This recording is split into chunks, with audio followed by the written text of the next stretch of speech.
बिहार में ये साल है चुनावी बहार का, ये साल है बड़े त्योहार का, जनता के अधिकार का और माननीयों के सत्कार का। सही समझ रहे हैं आप।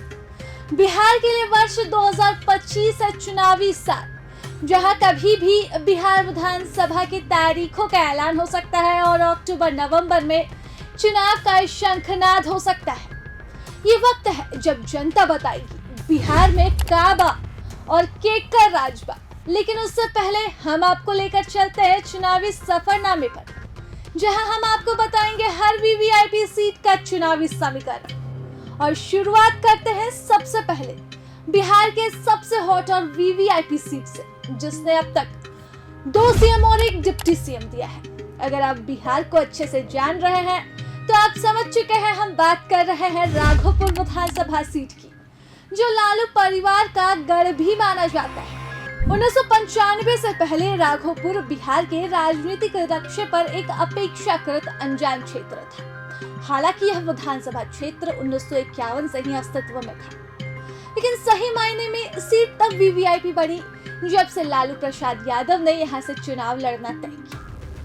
बिहार के हाजीपुर जिले में आने वाले विधानसभा सीट राघोपुर 1951 में ही अस्तित्व में आ गई थी।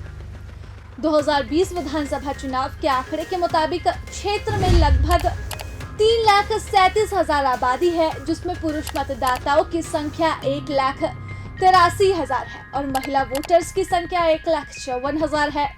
उस विधानसभा क्षेत्र में 4 ट्रांसजेंडर वोटर्स भी हैं।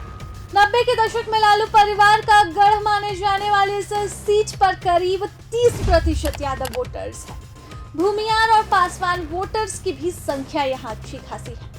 जब 1951 में पहली बार चुनाव हुए तो इस सीट से कुल 4 उम्मीदवार मैदान में थे। इस चुनाव में कांग्रेस के हरिवंश नारायण सिंह को जीत मिली। उन्होंने सोशलिस्ट पार्टी के कृष्णदेव नारायण रॉय को शिकस्त दी थी।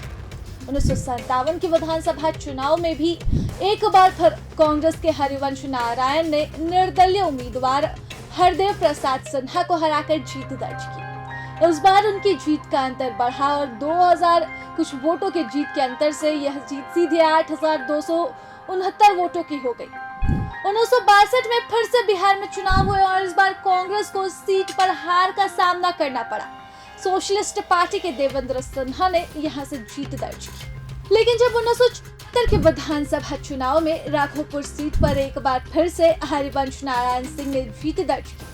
हालांकि उन्हें ये जीत जनसंघ के उम्मीदवार के तौर पर मिली थी। उन्होंने कांग्रेस के आरबी रॉय को हराया था। 1969 में हुए चुनाव में यहां से कांग्रेस के रामवृक्ष राय ने जीत दर्ज की। उन्होंने संयुक्त सोशलिस्ट पार्टी बाबूलाल शास्त्री को हराया था। 1972 में नए सिरे से चुनाव हुए।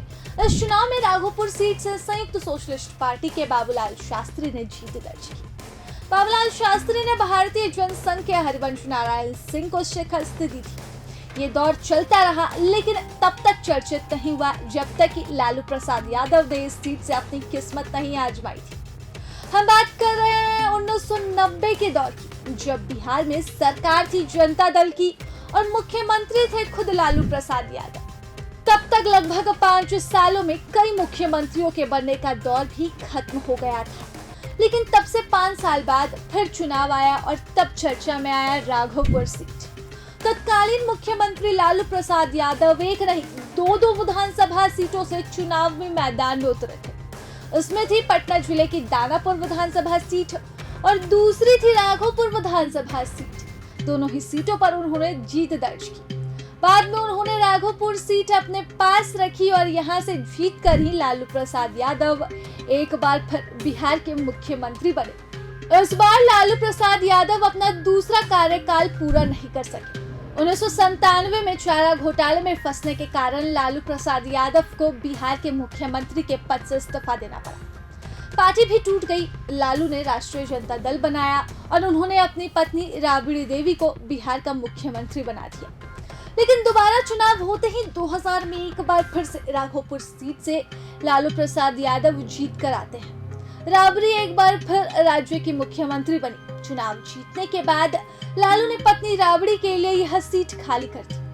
उपचुनाव में लालू यादव की पत्नी राबड़ी देवी यहां से जीतकर विधानसभा पहुंची। इससे पहले जब राबड़ी मुख्यमंत्री बनी थी तब उन्हें विधान परिषद भेजा गया था। इसी दौरान वह भी दोहराया जब 2005 में बिहार में 2 बार चुनाव हुए। पहले चुनाव में राघोपुर सीट से राजद की राबड़ी देवी ने एलजेपी के राजीव रंजन को हराया, तो वहीं अक्टूबर में हुए चुनाव में फिर से राबड़ी देवी को जीत मिली। राजद की राबड़ी देवी ने जदयू के सतीश कुमार को हराया था।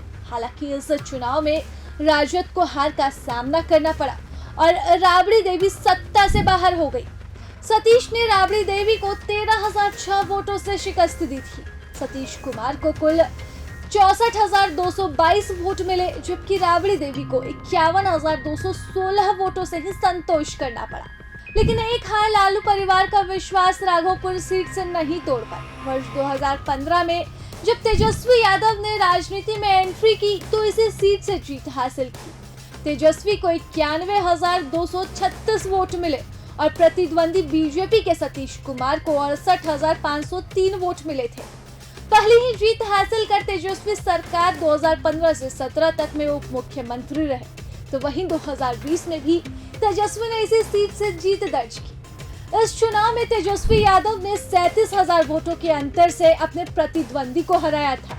एक बार फिर से विधानसभा चुनाव में तेजस्वी यादव इसी सीट से अपनी किस्मत आजमाएंगे, लेकिन इस बार उनकी राह आसान नहीं होने वाली है, क्योंकि इस बार पहले से ही चुनावी रणनीतिकार से नेता बने जन स्वराज के संस्थापक प्रशांत किशोर ने कह दिया है कि मेरे नाम से पार्टी के कार्यकर्ताओं ने राघोपुर से चुनाव लड़ने का आवेदन दिया है। अगर पार्टी का फैसला हुआ तो मैदान में उतर सकता हूं। तो वहीं एनडीए भी तेजस्वी को उस सीट से घेरने की दिशा में कोई कसर नहीं छोड़ेगी। अब तो ये आने वाला वक्त बताएगा कि क्या राघोपुर सीट पर लालू परिवार का विश्वास एक बार फिर से जीतता है या फिर तेजस्वी को घेरने की एक कोशिश सफल होती है। प्रभातखबर.com, विश्वास वही, रफ्तार नहीं।